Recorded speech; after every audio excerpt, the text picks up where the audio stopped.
মানুহক ইমান সোনকালে বিশ্বাস কৰিব নেলাগে প্ৰথমতে জানি ল'ব লাগে বুজি ল'ব লাগে পাষ্টৰ বিষয়েও জানি ল'ব লাগে if she is honest enough with you তাই যদি এক্স বয়ফ্ৰেণ্ডে হওক বা বয়ফ্ৰেণ্ড আছিলে বা নাছিলে সেই কথাষাৰ তুমি জনাটো উচিত তোমাৰ অধিকাৰ চকু মুদি কাৰোবাক বিশ্বাস কৰাৰ আগতে এটলিষ্ট এতিয়া এইটো পৃথিৱীক জানি লোৱাটো উচিত কাৰণ আজিকালি ঠগুৱাটো একেবাৰে সহজ পৰি গৈছে আৰু ইমোশনছ মানুহৰ হাতত থাকে ইচ্ছা কৰিলে বুটলি লয় ইচ্ছা কৰিলে মুঠি খুলি পেলাই দিয়ে so next time I am sure love will come to you this is not the end it's the chapter in your life so that you learn a lesson so এটা next যেতিয়া তোমাৰ লাইফত কোনোবা আহিব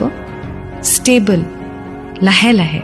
খৰধৰ কৈ নহয় জানি বুজি সময় লৈ ৰিলেশনশ্বিপত সোমাবা and I wish you all the best